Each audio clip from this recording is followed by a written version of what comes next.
Hi guys, this is Mr. Gore coming at you with the latest screencast for the second day of our design stage. So let's just jump right into it.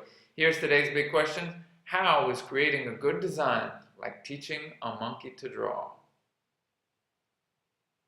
Yeah, that's right.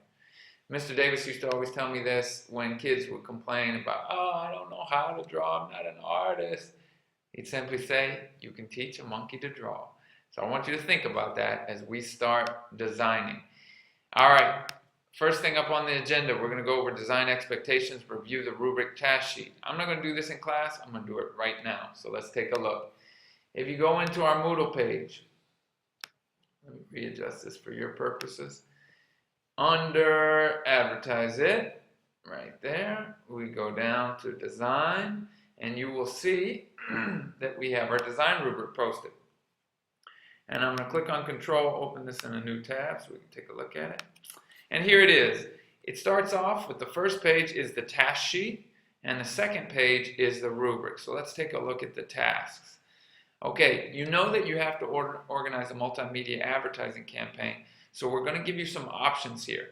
You can create a flash animation, a flash Photoshop poster or infographic, an After Effects video / animation, or you could create a Weebly, Google Sites, Photoshop, Flash, customized website. Okay, let me go over the expectations for each one of these.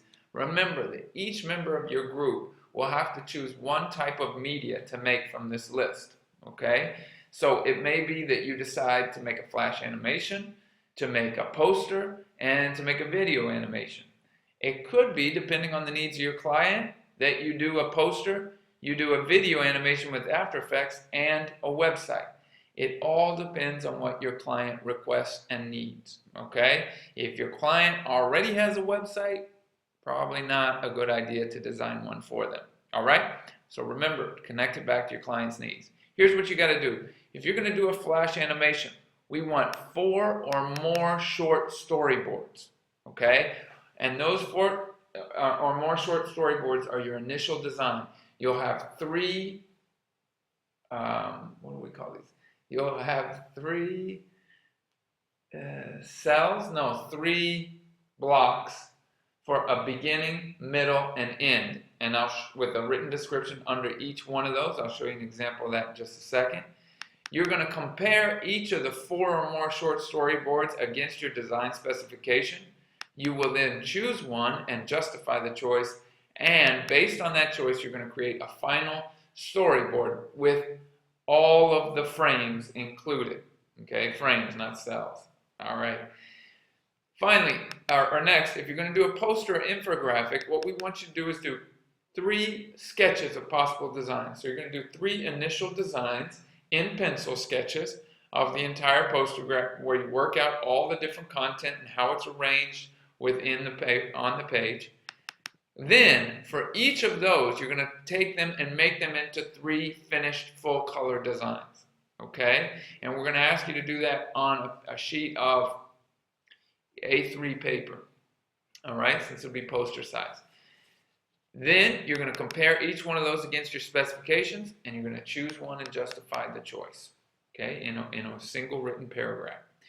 If you do a video animation, you're going to do this in consultation with your teacher. Depending on what you have to do, we'll come up with a customized task sheet for you. And as it says, the reason is because there are many different possibilities. Okay? So if you are planning on doing this, you'll do it in consultation with me. And then finally, if you decide to do a customized website, you're going to have to do the customization using Flash or Photoshop. And we'll want 3 sketches of possible designs. Those are going to be similar to the ones you did last year for your portfolio. Right?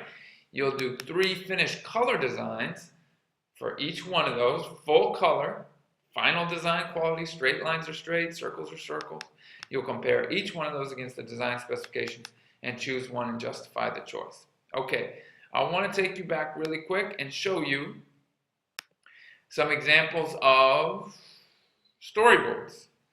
All right, when we talk about an initial storyboard, I'm sorry. When we talk about an initial storyboard, this is what we're looking for here. Yeah.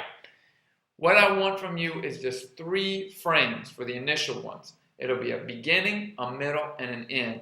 And just like in this one, you'll give a written description of what the action is that's happening in the frame.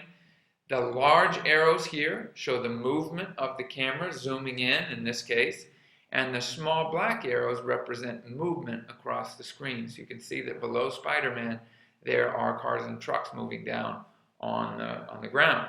Then here, this is obviously a zoom out. The big arrows show you that this little frame screen is zooming out to the big screen. And then here, this is showing you that the camera is panning across while the cars are moving in the foreground. Okay, we have a middle, a beginning, and an end. And that's what I expect from you for your initial designs if you're doing an animation or a video. We'll talk about that. Then, here are some examples of some finished products that you'll want to take a look at. A whole bunch of different ones.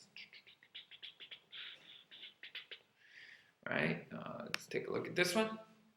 And this would be your final design. Of course, this commercial was in black and white. That's why it's black and white. We expect it to be in full color.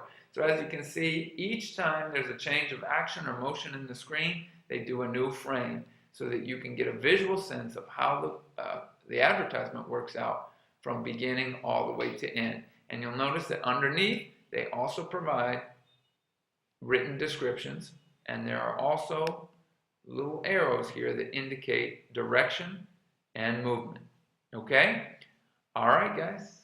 That's all for me today.